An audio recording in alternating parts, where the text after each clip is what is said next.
and family prayers, study the scriptures and journals, family history and temple works, the thou shalts and the thou shalt nots. I know what's expected of me, and I want to do it, especially after an inspiring meeting. I think I'm going to be the best husband and father possible and dedicate myself to my calling with all my heart. Then, when it actually comes down to day-to-day living, doing the small things, it gets challenging. My associates and even some of my relatives who don't understand all of this think I'm crazy for even trying. They think too much is expected of me in the church. Maybe it is unrealistic. Can I do everything I'm supposed to do? Sometimes what I do seems so small and unimportant.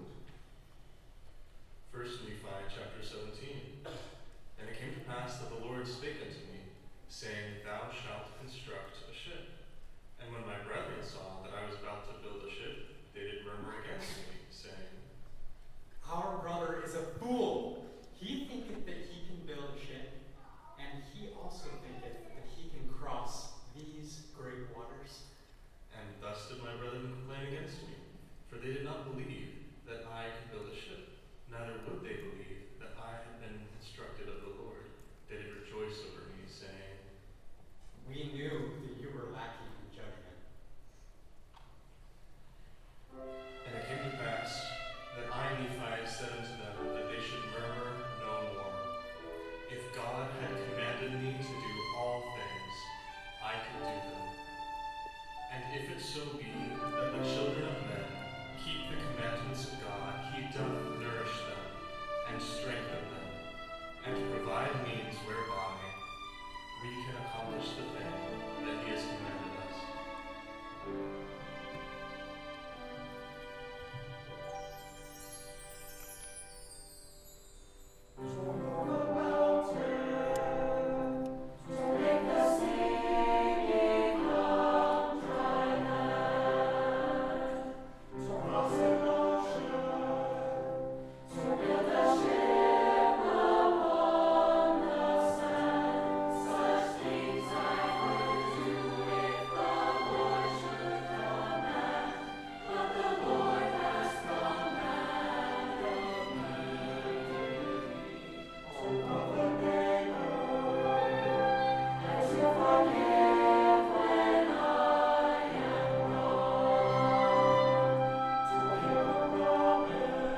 enough to admit that they have some leftover childish belief in God, you'd better check out now, because I plan to prove that God is nothing more than a man-made defense mechanism.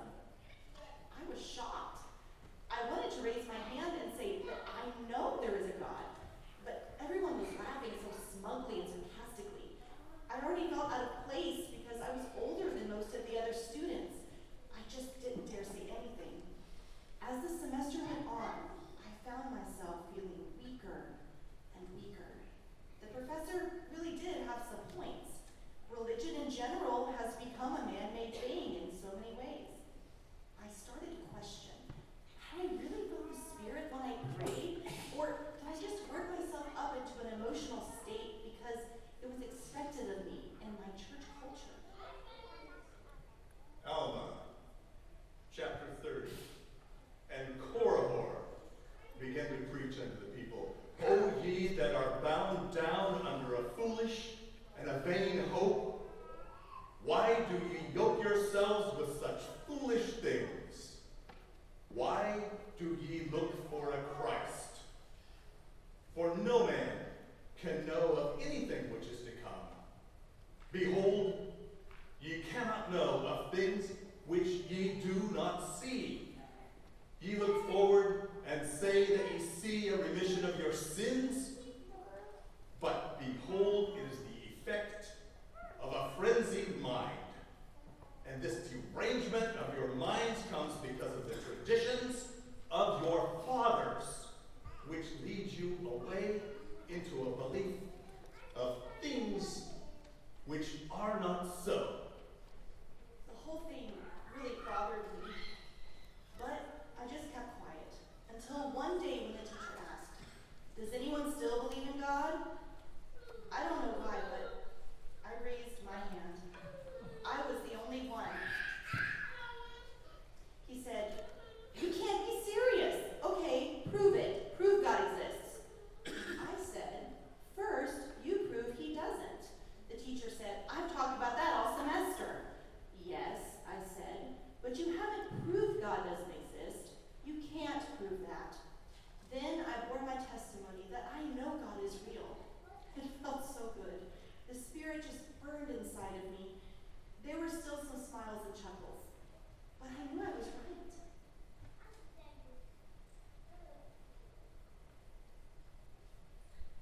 And then Alma said unto Cumorah, believest thou that there is a God?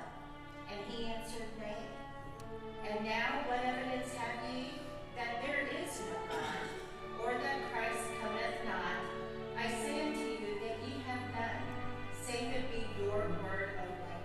I say unto you, I know there is a God, and also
Mosiah chapter 27. And Alma, being called Alma after his father, nevertheless he became a very wicked and an idolatrous man, and he became a great hinderment to the church of God, for he did go about secretly with the sons of Mosiah, seeking to destroy the church and to rebel against God. And behold, the angel of the Lord appeared unto them, and he spake as it were with a voice of thunder, which caused the earth to shake upon which they stood. Alma, why persecutest thou the church of God? The Lord hath heard the prayers of his servant Alma, who is thy father. For he has prayed that thou mightest be brought to a knowledge of the truth. One night, I got home really late, and my friends and I had done some things I knew were wrong. My dad was waiting up for me. He didn't say anything. He just looked at me, right in the eyes, and I knew he wasn't thinking, "Can't you see what you're doing to me?" I knew it was more like, "Can't you see what you're doing to you?" That's all I could think about the whole week. I knew I was making my parents unhappy, but now I realized I was making myself unhappy too. I was trying to live one way when I really knew that another way was right. But how could I change? I couldn't just go back to being the old me as if nothing had happened. I needed help. I couldn't do it alone.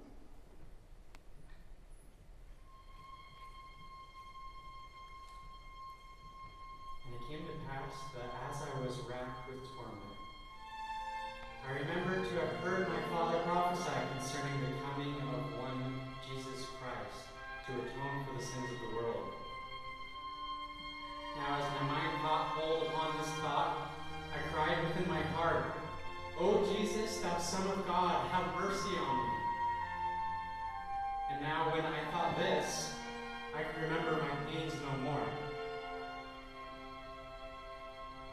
Marvel not that all mankind, yea, men and women, all nations, kindreds, tongues, and people must be born again, changed from their carnal and fallen state to a state of righteousness.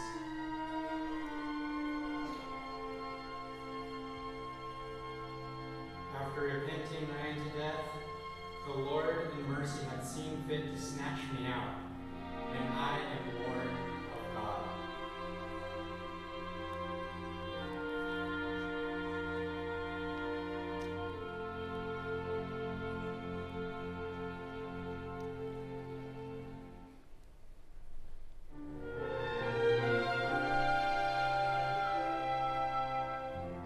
How could I change?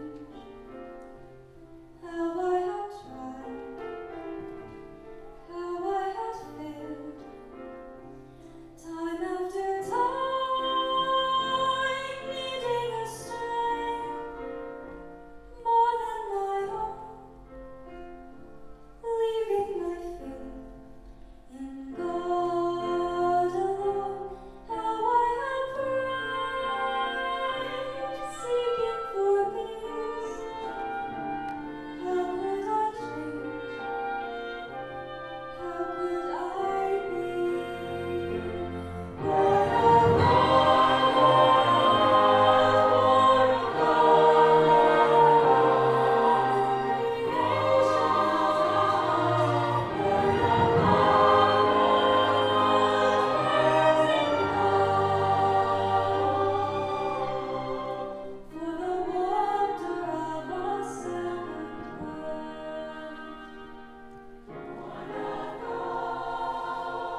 laughing.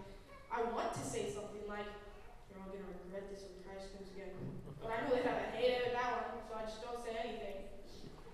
I keep hearing that the second coming is close.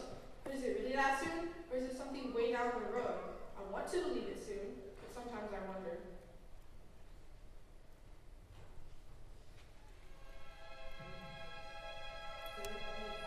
Chapter 1. Now it came to pass that there was a day set apart for the unbelievers, that all those who believed in those traditions should be put to death, except the sign should come to pass, which had been given by Samuel the prophet. Now when Nephi, the son of Nephi, saw this wickedness of his people, his heart was exceedingly sorrowful. He went out and bowed himself down on the earth, and cried mightily unto the Lord all that day. And behold, the voice of the Lord came unto him, saying, Lift up your head, and be of good cheer, for behold, the time is at hand. And on this night shall the sign be given. And on the morrow come I into the world, to show unto the world that I will fulfill all that which I have caused to be spoken by the mouths of my holy prophets.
I'm willing to be friends, and I try to reach out and be pleasant.